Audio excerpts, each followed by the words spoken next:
This might upset some people, but I think you have to go Rafinha. I don't think it's Lamine Yamal. Lamine Yamal, a fantastic story, an incredible player, a generational player that probably will win many Ballon d'Ors. But if you're looking at this season as a whole, Rafinha is the guy who led this team. You know, winning a LaLiga. And it's scary how good this team can be with how many young players they have. So what are the odds now that Barcelona goes back-to-back? I mean, you have to look at it right now and how these teams are currently constructed. Real Madrid has a lot to still build on it, and we know that that is going to be their main competition next season. Once again, not only in La Liga, but even when you're talking about European competitions as well. But as far as La Liga is concerned, right now, Barcelona are the favorites once again. They have the best attack in the world, had more goals than anyone else across Europe's top 5 leagues, have an attack that is, like you mentioned, besides Lewandowski, a bunch of youngsters. I mean, you have Lewandowski at 36 years old. He'll be 37 before the next season starts. The next oldest is Rafinha, who's been their best player this season at 28.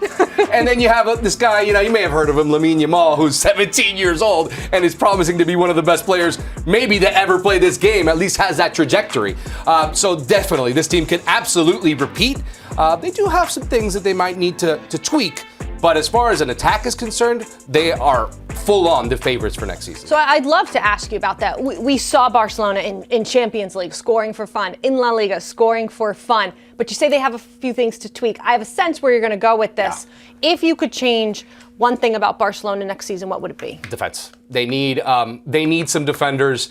The biggest thing that they had this season is that they conceded a lot of goals. They were very leaky, and that ultimately was their demise in the Champions League when Inter Milan put up 8 goals over 2 legs against them. This is the best 11 that we saw this season for the most part. Balde gets injured. They had no backup, and that was massive for them in the Champions League. Koundé, again, injured, and not really, they don't have a like-for-like replacement at those fullback positions. Martinez was good. Cubarsí was okay. I think that they still need more depth.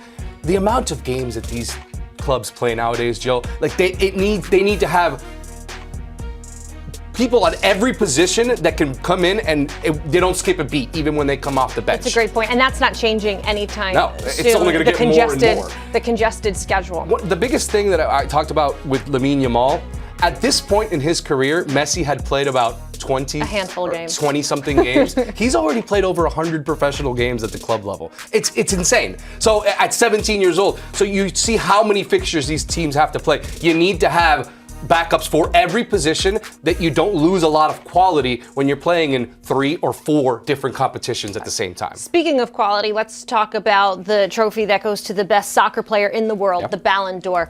Barcelona boasts at least 2 candidates in Rafinha and Lamine Yamal. For you, who is it?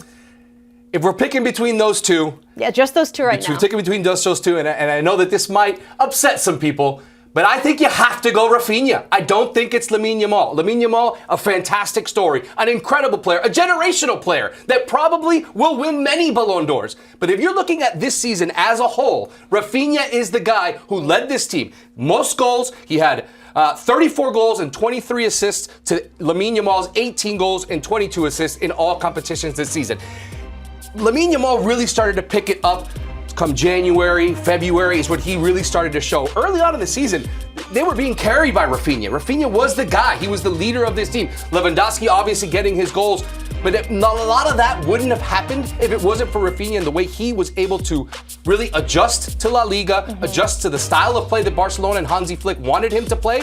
Not only scoring goals, but creating and setting up goals, and not even the assists. Also I like to call them the hockey assists, right? Setting up the play that eventually. The assist, we love it. We love that. And I think that he is the guy.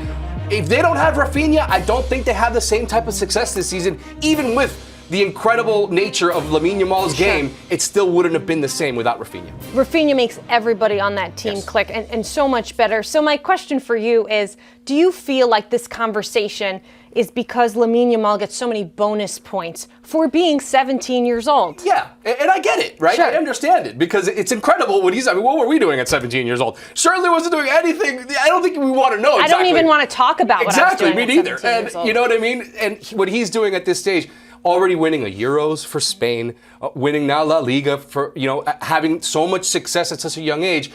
the media and the fans fall in love with that type of story. So I do understand that. But if we're really going to look at this and be concrete about it, Rafinha is the guy who carried this team from the beginning and was the leader. And then you had all of a sudden Yamal starting to blossom again towards the end of the season and become what he is. It's a great story, but he's not the guy this year.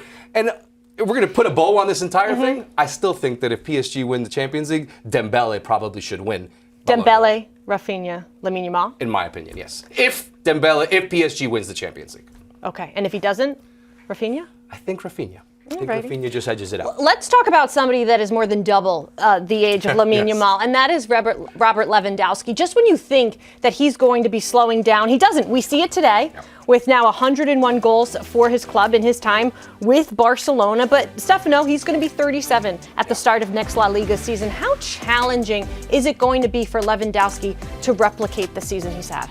I think it'll be very difficult. I think age will play a part. And I think that if Barcelona wants to have massive success in multiple competitions, because now they've won La Liga, they won Copa del Rey.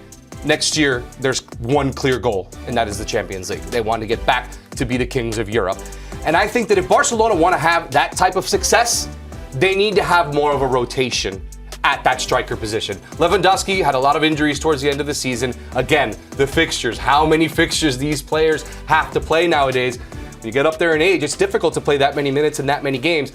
I think that Barcelona's route to major success next season, which means Champions League success along with La Liga and Copa del Rey, they need to have a little bit more rotation at that number 9 position. Have a Ferran Torres come in, maybe find another striker this summer to bring into that rotation. And like I said, I was telling you before, the depth is so important when they're playing this many fixtures. I don't think he has this type of season because I think they need to kind of space his minutes out a little bit and make sure that he gets to the end of the season healthy and not having to play, 50, 55 matches, every single week. Here's a fascinating number for you. With Lewandowski on the field, the average age of today's Barcelona starting 11 was 23 and a half. So without Lewandowski, was the average going to be 20?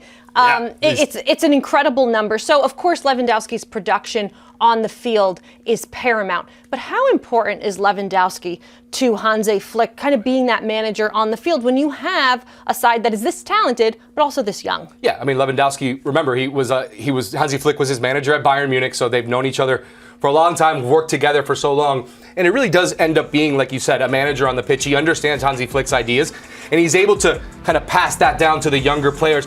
Rafinha, we mentioned, is 28. But if you look at the other guys, Olmo, Yamal, De Jong, Pedri, these are all youngsters. I mean, you're talking 20, 24 and down, right? So these are guys that, yes, they are high-level players that have a ton of talent, and they're very promising, and they've kind of been on this trajectory for a long time, but they still don't have that experience of how to get it done in clutch moments and in big moments. And you have a player like Lewandowski that can kind of calm everybody down, get everybody ready, and pass on the manager's ideas, and that's how they've had success. So that's why Lewandowski is extremely important. But again, I don't think he can handle the workload of being the number 9 for an entire season, again at the age of 37, playing that many games. So there does need to be rotation, but he still is a very important, vital piece to this club. The ceiling of this Barcelona side is scary, gut